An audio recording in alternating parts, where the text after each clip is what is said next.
আমরা এমন একটা টিম নিয়ে কথা বলি যে 5 বার কাপ উঠেছে, কাপ উঠানোর পর পরপর দুটো সিজন খারাপ গেছে। কোনো সময় তার ব্যাটিং ঠিক হলো, বোলিং খারাপ হয়, কোনো সময় বোলিং ঠিক হলে ব্যাটিং খারাপ হয়, কোনো সময় বোলিং ব্যাটিং দুটোই ঠিক হলে কোনো সময় ফিনিশিং এ ওদের খারাপ হয়। তো বুঝতে পারছো কোন টিমের কথা বলে। আমরা চেন্নাই সুপার কিংস টিম নিয়ে কথা বলতেছি। আইপিএল 2026 মেগা অপশন টার্গেট করতে পারে হলো তাদের নামটা চেন্নাই। সিএসকে প্রথমে টার্গেট করতে পারে মোহাম্মদ শামি। 2025 হায়দ্রাবাদ হয়ে খেলে মোহাম্মদ শামি পারফরমেন্সটা একটু ভালো হয়নি। 6টা ম্যাচে 9টা উইকেট নিয়েছে, 11 পয়েন্ট। 2025 সিজনে মোহাম্মদ শামি একদম খারাপ গেছে বলে হায়দ্রাবাদ মোহাম্মদ শামিকে রিলিজ করে দিবে। 26 সিএসকে মোহাম্মদ শামিকে টার্গেট করতে পারে। 2 নম্বর সিএসকে টার্গেট করবে ক্যামেরন কিংকে। 2025 সিএসকে ওই একটা বিদেশি ভালো অলরাউন্ডার ছিল না, স্যাম কারান ছিল, কিন্তু স্যাম কারান অতটা ভালো পারফরমেন্স দিতে পারেনি। তার জন্য 2026 আইপিএল মেগা অপশন ক্যামেরন কিংকে নিবে সিএসকে। ক্যামেরন কিং গেলে 3, 4, 5 নম্বর অব্দি ক্যামেরন যে কোনো জায়গায় ব্যাটিং করতে পারে, এবং 16 ওভারে এসে ভালো বল করে দিতে পারে। সিএসকে 2026 অপশনে ক্যামেরন কিংকে টার্গেট করতে। 3 নম্বর সিএসকে টার্গেট করে মুস্তাফিজুর রহমানকে। দুই 25 হাজার অপশনে পঁচিশের কেউ মেগা কিনে। অপশনে তারপরে দিল্লি রিপ্লেসমেন্ট প্লেয়ার দিল্লি হিসেবে আসে। রিপ্লেসমেন্ট বলার হিসেবে একজন 4টা উইকেট নেয়, তৈরি করা ইকোনমি হয়েছে। 4টা উইকেট নেয়, ইকোনমি 7.9, বেস্ট ইকোনমি বল করে। আর সিএসকে টার্গেট করতে মুস্তাফিজুর মহিষা পাতি টানা ব্রেকআপ বলার হিসেবে মুস্তাফিজুর রহমানকে সিএসকে টার্গেট করতে পারে। 4 নম্বর সিএসকে টার্গেট করতে হবে তার পুরানা বলার দীপক চাহালকে।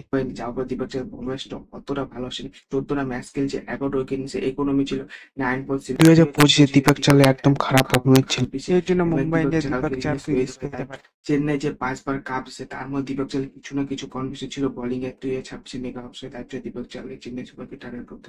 আইপিএল 2026 সিএসকে চলো বেস্ট প্লেয়ার 11 বানানো যাক। বেস্ট প্লেয়ার বানানোর আগে সিএসকে শোনা যাচ্ছে যেগুলো ট্রেড হবে তাদের মধ্যে 2টা ট্রেড হয়, সিএসকে বেস্ট প্লেয়ার আরো বেশি স্ট্রং হয়ে যাবে। চলো তো কোনগুলো ট্রেড, কোন টিমের সঙ্গে ট্রেড গুলো হবে চলো তাহলে আমরা জেনে নিই। যে ট্রেডটা বোধহয় শোনা আছে সিএসকে রাজস্থানে, সঞ্জু স্যামসন রাজস্থান থেকে সিএসকে আসবে। এখানে সিএসকে তে আসলে সিএসকে 3 নাম্বার ব্যাটিং হবে আর ফিউচারের জন্য একটা ভালো কাপ্তান পাবে।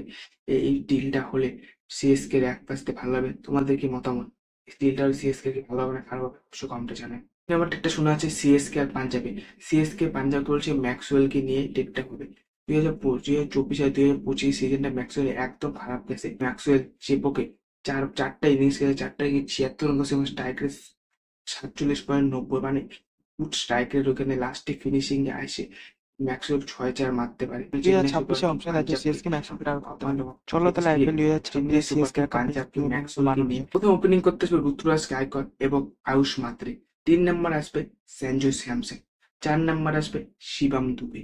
5 নম্বর আসবে ডেভিল বেবিস, তাহলে ক্যামেরন গ্রিন। 6 নম্বর আসবে ম্যাক্সওয়েল। 7 নম্বর আসবে MS ধোনি। 8 নম্বর আসবে রবীন্দ্র জাডেজা। 9 নম্বর আসবে নূর রহমান। 10 নম্বর আসবে মাহিষা পাতিরানা। আর 11 নম্বরে আসবে মোহাম্মদ শামি। 12 নম্বর আসবে দীপক চাহার। 2026-এ চেন্নাই সুপার কিং বেস্ট প্লেয়ারটা কেমন লাগছে অবশ্যই কমেন্টে জানাও। আর এরকম নতুন নতুন ইন্টারেস্টিং ভিডিও পেলে আমার চ্যানেল সাবস্ক্রাইব করো। নেক্সট কোন টপিকে ভিডিও বানাবো একটু কমেন্টে জানাই।